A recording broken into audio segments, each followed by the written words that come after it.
Alright everyone, in this video I'm going to talk about the current state of Weren's Meat, my honest thoughts, what I've been doing so far and what's coming next with the updates and the roadmap.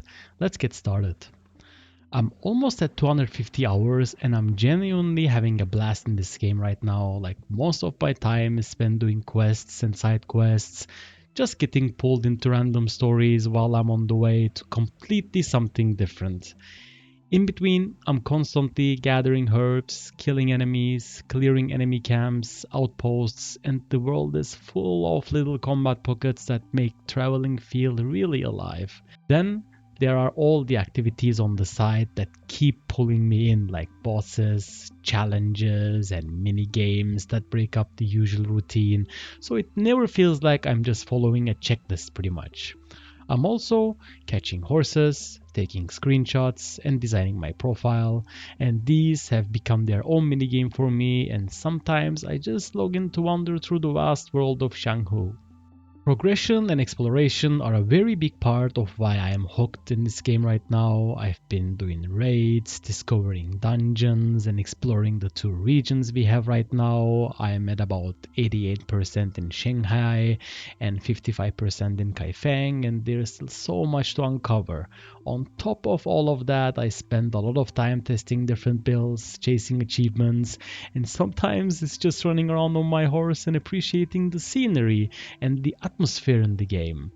Overall, it's that combination of structure and freedom that keeps me playing, and there is always something meaningful to do, but you can also just vibe and enjoy the world. Of course, not everything is perfect, and there are a few things that definitely need some fixing. One example is when I was trying to fight an Abyss boss without getting hit, the daily reset notification popped up mid-fight and completely broke the run by making me take a hit, and this is not like a big problem, but stuff like that shouldn't happen in high focus encounters, especially notifications like daily reset, rewards, or messages should be completely disabled. So yeah, I mean, there are also some other minor issues here and there, like nothing really game breaking, but enough to remind you that this is still a game that needs some optimization and updates. But the most important and the good thing is that these are the kind of issues that can realistically be fixed, and the team has also shown that they are actively pushing updates and bug fixes as well. So it's more of a work in progress feeling than a dead end, which makes me really happy about this one. And now let's talk about the roadmap that was shared, because there is actually a lot happening this month and content is spread across the whole month, starting with this new Shanghu Legacy story content in the first week, which we already received, and then ramping up into the big updates and events later on as well.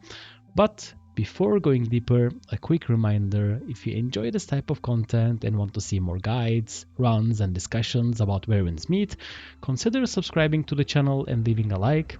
I started my content creation career with this game, so every bit of support really helps and motivates me to keep putting time into these videos and experimenting with new ideas as well. So let's continue.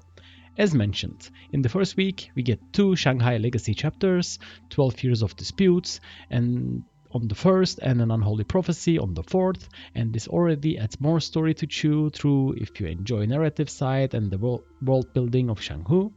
Week 2 is stacked. There is the global mobile launch, which is going to be huge, the new Roaring Sandzone, which we have not yet discovered, the rare-old Master Campaign, a new boss called Feng Ruji, and limited time activities like Fortune Beyond Parlor and the Great Fasologist. On top of that, a new sect called Velvet Shade drops on the 14th, so there is fresh gameplay and build options right in the middle of the month as well. Then, in weeks 3 and 4, the focus shifts more to high-end challenges and celebration events, like we get the Sword Trial Scarlet Shock, a Hero's Realm called Blazing Gale Dance, and finally a Fireworks Festival on the 30th to close out the month, which is going to be amazing. What this roadmap tells me is that December isn't just about one patch, it's a full month of story, zone, bosses, limited time events, and a new sect. So if you're actively playing, there is always something on the calendar to log in for, and that is pretty awesome. Also, I like having a clear roadmap for a game like this, since it tells you the devs are not just in maintenance mode and they have a plan and they are willing to be transparent about where the game is heading.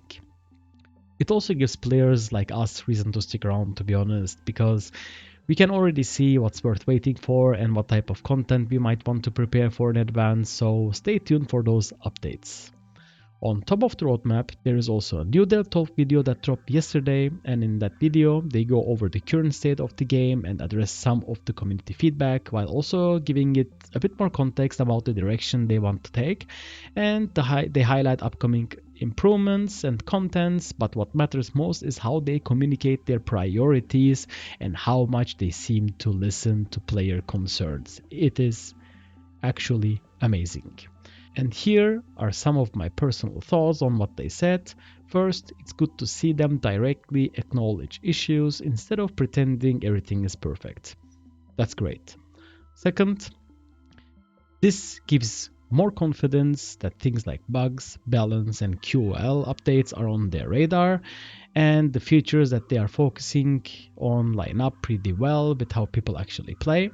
So, more reasons to explore, much better rewards, and making endgame systems more engaging is exactly what will keep the community active.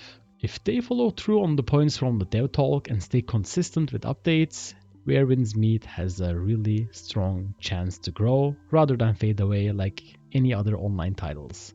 And from the current perspective, since they reached 9 million players in 2 weeks and 5 million pre-registrations for the mobile, it shows that this game is going to be really successful in the West as well. Despite the little issues and the usual rough edges of a live game, the core of Where Winds Meet is in a really good spot right now, and that makes me really happy. It's giving me the goosebumps really. The combat feels satisfying, the world of Shanghai looks great, and there's enough variety between quests, bosses, raids, explorations, and side activities to keep you busy. So yeah, definitely a 6 out of 10 game, don't you think? And for anyone who likes mixing chill exploration with challenging fights and build crafting, this is genuinely a good time to be playing Where Winds Meet. If you want to follow the journey with me, whether it's guides, no-hit runs, UI breakdowns, or just relaxed commentary like this, don't forget to subscribe, like the video, and drop a comment about what you're enjoying or what you'd like to see next. Thanks for watching, take care, and I'll see you on the next one. Cheers!